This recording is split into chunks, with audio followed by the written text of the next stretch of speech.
Hi friends, welcome to மூன்று முடிச்சு promo. இன்றைக்கி நம்ம மூன்று முடிச்சு சீரியலில் என்ன விறுவிறுப்பான விஷயம் அப்படின்னு பார்க்கறதுக்கு முன்னாடி நம்ம சேனலை சப்ஸ்கிரைப் பண்ணலை அப்படின்னா மறக்காமல் சப்ஸ்கிரைப் பண்ணிக்கோங்க. இப்போ வாங்க அந்த விறுவிறுப்பான விஷயம் என்ன அப்படின்னு சொல்லிட்டு நம்ம பார்த்துடலாம். இப்போ சுந்தரவல்லி வந்து அடுத்த பிளானுக்கு தயாராகிட்டாங்க. ஒரு பிளான் சக்ஸஸ் ஆகிற மாதிரி தெரியவே இல்லை. சுந்தரவல்லிக்கு எல்லாமே ஃபெயிலியராக தான் ஆகுது.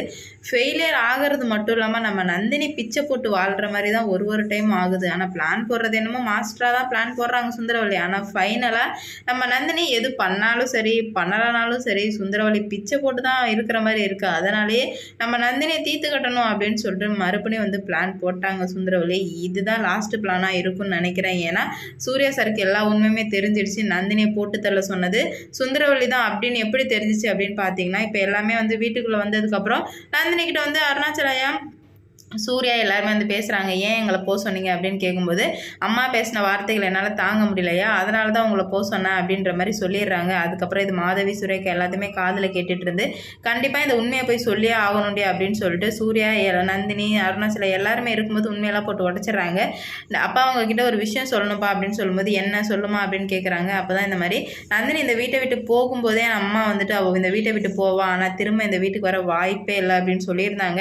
ஆனால் ஏன் எதுக்குன்னு எந்த ஒரு விஷயமே எனக்கு தெரியவே தெரியாதுப்பா, ஆனால் இந்த மாதிரி ஒரு சொன்னாங்கன்னு மட்டும் எனக்கு தெரியும் அப்படின்னு சொல்லிட்டு சொல்லும்போது, அப்போ தான் சூர்யாவுக்கு ஒன்று புரிய வருது. அப்போ தோப்புக்காரனை வச்சு இது எல்லாத்தையும் பண்ண வச்சது உங்கள் பொண்டாட்டி தான்ப்பா. கொஞ்சமாச்சும் அவங்கள இதுக்கு மேலே நம்பவே நம்பாதீங்க. அவங்கள மாதிரி ஒரு கேவலமான ஜென்மத்தை பார்த்ததே இல்லை அப்படின்னு சொல்லிட்டு இப்போ மொத்த குடும்பமே வந்து சுந்தரவல்லிக்கு எதிராக திரும்பிடுச்சு. அருணாச்சல ஐயா மட்டும்தான் வந்துட்டு அடிக்கடி வந்துட்டு நம்பிட்டே இருப்பாங்க. இந்த மாதிரி உங்கள் அம்மா பண்ணியிருக்க மாட்டாடா, போடா போ, இல்லைடா அப்படி இப்படின்னு சொல்லுவாங்க. ஆனால் இப்போ அவரே ஒரு வாயால் இதுக்கு மேலே அவளை நம்புறதா இல்லை, இதுக்கு மேலே அவள் என்ன பண்ணாலும் நீ என்ன வேணால் பண்ணிக்க சூர்யான்னு அவனை தடுக்கவே மாட்டேன் அப்படின்ற மாதிரி வார்த்தையை யூஸ் பண்ணிட்டாரு.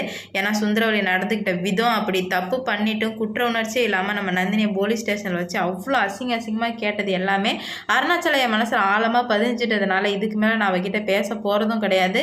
இதுக்கு மேலே தப்பு பண்ணால் கண்டிப்பாக அவளுக்கு தண்டனை தான். என் பணத்தின் வச்சு எல்லாத்தையும் பண்ணிடலாம் அப்படின்னு சொல்லிட்டு நினைக்கிறேன். ஆனால் அது ரொம்ப தப்பு அப்படின்னு சொல்லிட்டு அருணாச்சலாயை சொல்லும்போது சூர்யா சார் வந்து இருந்துக்கிட்டு, இதை தான் டாடி நான் அப்போலேருந்து சொல்லிட்டு இருக்கேன், அவங்க பணத்தில் மட்டும்தான் ஆடிட்டு இருக்காங்க, மித்தபடி ஒரு நல்ல கேரக்டரே அவங்க மனசுக்குள்ளே இல்லை. இதை கண்டிப்பாக நம்ம மாற்றணும், ஒன்று மாற்ற முடிஞ்சால் மாற்றணும், அப்படிலாம் வீட்டை விட்டு அடித்து துரத்தணும் அப்படின்ற மாதிரி சொல்கிறாங்க. அப்போ கூட அருணாச்சலா இல்லைடா நம்ம திருத்திடலாம், நீ கவலைப்படாத அப்படின்ற மாதிரி சொல்கிறாங்க.